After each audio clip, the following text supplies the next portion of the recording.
Za dúhovými kopcami, tam, kde sa na oblohe občas objaví trblietavá hviezda aj počas dňa, stála škola jednorožcov. Nebola to obyčajná škola. Chodili do nej malé jednorožce s farebnými hrivami, iskričkami v očiach a veľkými snami. V prvej triede bolo 13 prvákov a jedna pani učiteľka, ktorá sa volala Kvetka. Medzi jednorožcami bola jedno dievčatko menom Hviezdička. Bola najmenšia zo všetkých. Jej kopítka ledva dočiahli na podlahu a batvoštek mala skoro väčší než ona sama.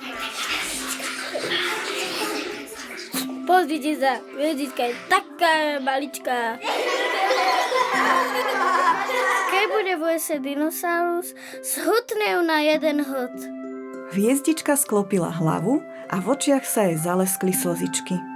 Ja za to nemôžem, že som taká. V tom k nej pribehli dve kamarátky, Dúhička a Obláčik. Nevšímaj si ich, Hviezdička. Byť malá neznamená byť slabá. Ostatné jednorožce sa začali zamýšľať. Veď každý z nás je dobrý v niečom inom. A presne vtedy do triedy vstúpila pani učiteľka Kvetka. Mala zvláštnu moc, vedela rozprávať tak, že jej slová sa dotkli srdca každého jednorožca. Deti moje, viete, prečo je na svete toľko farieb? Prečo?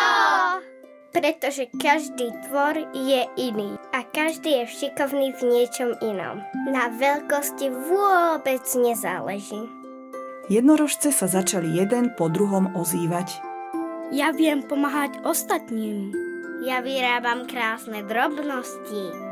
Ja hrám dobre futbal. Ja viem behať rýchlejšie než vietor. Ja rád kreslím. Mňa bavia čísla. A mňa písmená. Ja viem pekne spievať. Ja viem rozosmiať celú triedu. Hviezdička sa konečne odvážila prehovoriť. A ja viem vždy povedať niečo pekné, aby bolo všetkým lepšie.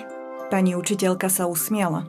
A presne preto si veľmi dôležitá. Na druhý deň mala pani učiteľka nápad.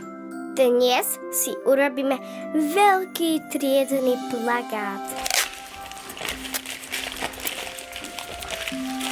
Každý jednorožec priložil kopítko k dielu a zrazu vznikol krásny plagát plný farieb, obrázkov a nápadov.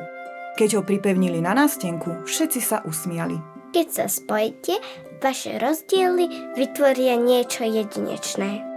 Odvtedy sa v triede prvej A nikto nehádal. Všetci vedeli, že práve vďaka tomu, že sú každý iný, je ich trieda výnimočná, silná a farebná, ako dúha po daždi. Na rozprávke spolupracovali Alex, Jakub, Alex, Šimon, Miňo, Riško, Michal, Lukas, Noemi. Ela, Milan, Ninka A Silvia.